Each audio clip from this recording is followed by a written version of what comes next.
নিয়মিত ভূমি উন্নয়ন কর প্রদান করি, নিজের জমি সুরক্ষিত রাখি। এই প্রতিপাদ্যকে সামনে রেখে পাবনায় 3 দিন ব্যাপী ভূমি সেবা মেলা ও জনসচেতনতামূলক সভার উদ্বোধন করা হয়েছে। পাবনা জেলা প্রশাসনের আয়োজনে ও ভূমি মন্ত্রণালয়, ভূমি সংস্কার বোর্ড, ভূমি ব্যবস্থাপনা অটোমেশন প্রকল্পের সহযোগিতায় পাবনা সদর উপজেলা ভূমি অফিসে এই মেলা অনুষ্ঠিত হয়।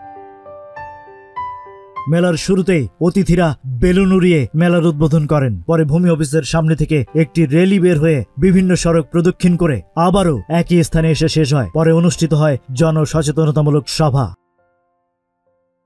এই সময় পাবনার অতিরিক্ত জেলা প্রশাসক ইয়াসমিন মনি রায়ের সভাপতিত্বে প্রধান অতিথির বক্তব্য রাখেন ভারপ্রাপ্ত পাবনা জেলা প্রশাসক জাহাঙ্গীর আলম। বিশেষ অতিথি হিসেবে উপস্থিত ছিলেন সদর উপজেলার নির্বাহী কর্মকর্তা নাহরুল ইসলাম, ইসলামী আন্দোলন পাবনা জেলার প্রধান উপদেষ্টা, কেন্দ্রীয় সুরা সদস্য অধ্যাপক আরিফ বিল্লাহ, গণ অধিকার পরিষদের পাবনা জেলার সভাপতি জাহাঙ্গীর হোসেন, অতিরিক্ত পুলিশ সুপার রেজিনুর রহমান।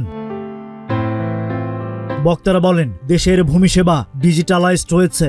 জমির মালিক নিজের জমির খাজনা খারিজ অনলাইনে প্রদান করছে। এতে করে গ্রাহক ঘুষ লেনদেন ছাড়াই ভূমি সেবা পাচ্ছে। এই ছাড়া 3 দিনব্যাপী মেলায় জনসচেতনতামূলক সেমিনার ও বিভিন্ন শিক্ষা প্রতিষ্ঠানের শিক্ষার্থীদের নিয়ে ভূমি বিষয়ক কুইজ প্রতিযোগিতা অনুষ্ঠিত হয়।